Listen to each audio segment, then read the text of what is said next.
Welcome back to Shadow Crime Stories. I'm your host, Roman.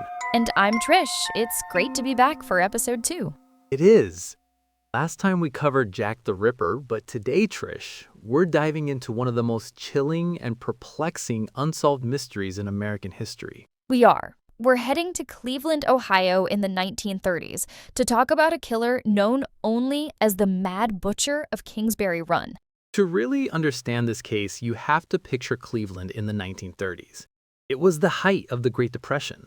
The city was a major industrial hub, a powerhouse of American manufacturing, but it was bleeding. The economic collapse had left thousands jobless, creating a landscape of simmering desperation and decay. Absolutely. It was a city of extremes. You had the enclaves of the super rich, like the Rockefellers, living in opulence. And then, just a stone's throw away, you had the grim, smoke-choked industrial valley known as the Flats. And winding through the heart of it all was Kingsbury Run. It was a place of filth and squalor, where the river itself was choked with industrial waste and sewage. The smell alone was infamous. Sounds charming. A real tourist destination. Kingsbury Run was, well, it was more than just a place, Trish. It was a symbol of the desperation of the era. It was this dried-up riverbed filled with shanty towns, homeless encampments. Basically, it was where people who had fallen through the cracks of society ended up. Exactly. These were the forgotten people, transients, prostitutes, people struggling with addiction, and tragically, they became the perfect victims for a predator lurking in the shadows. The nightmare began September 23, 1935. Two teenagers walking near Kingsbury Run discovered the naked, decapitated body of a white male. His head was found a short distance away. And it was just brutal from the start. The victim was emasculated, and the cause of death was decapitation. The police called him John Doe number 1, and it was only the beginning. Less than a month later, another body, then another, and then came the tattooed man. In June 1936, a man's torso was found with his distinctive tattoos, making him one of the few victims they could potentially identify. The police actually put the victim's head on display at the city morgue, hoping someone would recognize him. Thousands of people lined up, Trish. Can you imagine that? A public viewing of a severed head? That's just ghoulish. It's one thing to be a spectator to a tragedy, but another to queue up for a ticket to the macabre show. It really speaks to a different time, doesn't it? It really does. The pattern that emerged was horrifyingly consistent. The victims were both men and women, usually drifters from the Kingsbury Run area, which made them incredibly difficult to identify. The second victim, found just a few weeks later, was identified as Edward Andrassy. He was a known small-time crook and drifter. His body was found in a similar state, but what was particularly disturbing was the killer's increasing confidence. The body was left in a more open area, almost as if the killer was daring the police to catch him. And it wasn't just men. The only officially identified female victim was a woman named Florence Polillo, a barmaid and part-time sex worker. Her story is particularly tragic. Her body was found in multiple pieces, scattered around the city. It's heartbreaking to think that for most of these victims, their names, their stories are just gone, completely erased by this monster. It adds another layer of horror to it. They weren't just murdered, their very existence was nearly wiped out. It makes the job of an investigator like lead investigator Peter Merlo almost impossible. And the dismemberment was precise, almost surgical. The killer would decapitate them, often while they were still alive, and then expertly dismember the bodies, draining them of blood before scattering the parts.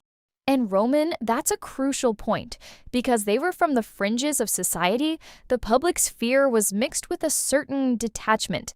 It's horrible to say, but many people saw them as lesser victims. That surgical precision is a really key point, isn't it, Roman?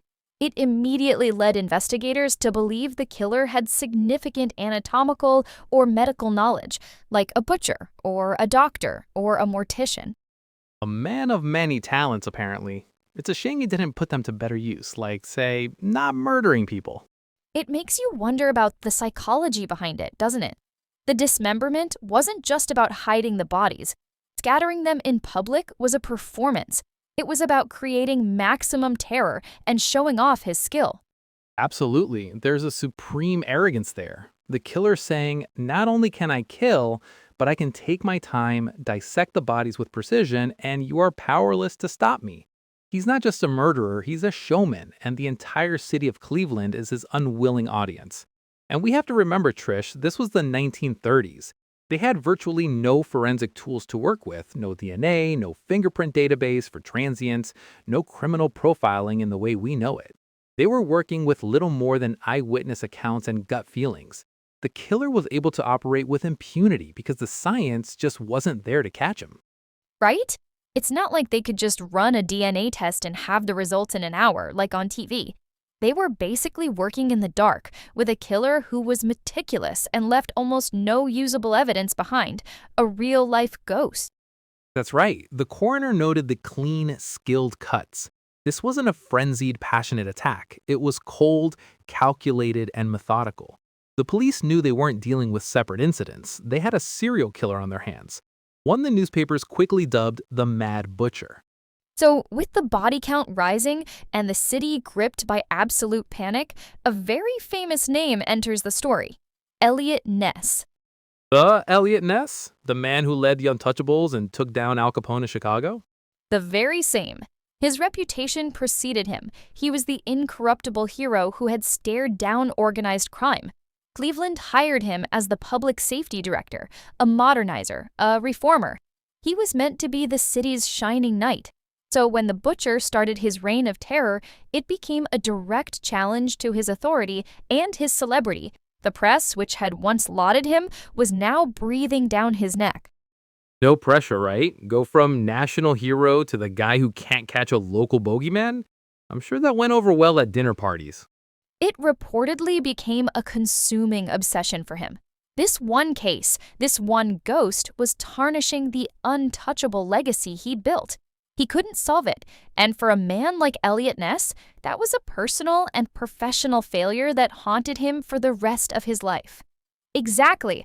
Detective Merleau was a bulldog. He worked the case for years, chasing down thousands of leads, interviewing anyone and everyone in Kingsbury Run. The sheer volume of police work was staggering. They investigated over 5,000 people, but it was like searching for a needle in a haystack made of other needles. I can only imagine. He had the city, the media, everyone in the country watching him, but the killer was like a ghost. As we said, the victims were hard to identify. There were no witnesses, and forensic science was still in its infancy. Right. He threw everything he had at it. He assigned his top detective, Peter Merleau, to the case full-time. They investigated thousands of leads, but they kept hitting dead ends.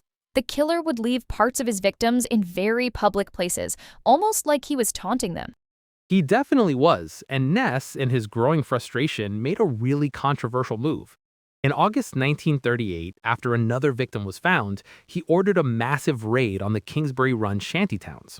I remember reading about this. It sounds so drastic. He and his officers descended on the camps with kerosene and torches, And they burned them to the ground. His official reasoning was that it was a public health and safety measure, but everyone knew the real reason. He was trying to flush out the killer, believing he was hiding among the transients or at least using the camps as a hunting ground. It was a desperate act by a desperate man. So did burning down the camps work? In a way, yes. The official torso murders, the canonical 12 victims, stopped after that. But the killer was never caught. However, there has always been one primary suspect. A man named Eliot Ness himself was convinced was the butcher. And who was that? A man named Dr. Francis Sweeney. Sweeney was a brilliant surgeon who served in a field hospital during World War I where he conducted amputations. After the war, he suffered a psychological breakdown. Wow, so he fit the profile perfectly. Perfectly. He had the medical knowledge, the physical strength, and he was known to frequent the areas where the victims were found. He was also an alcoholic with a very dark side.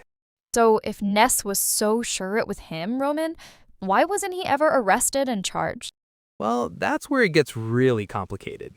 Sweeney was related by marriage to a prominent U.S. Congressman, Martin L. Sweeney, who happened to be one of Ness's most vocal political rivals. It was politically explosive. The classic get-out-of-jail-free card. Politics. Some things never change, do they? A serial killer is on the loose, but we have to worry about stepping on a congressman's toes. Right. Ness did bring Sweeney in for a secret interrogation at a hotel. Under pressure, Sweeney apparently failed 2 very early polygraph tests. But before Ness could build a formal case, Sweeney voluntarily committed himself to a psychiatric hospital. How convenient. Oh dear, I seem to be the #1 suspect in a horrific series of murders. I'd better go check myself into a hospital where no one can touch me.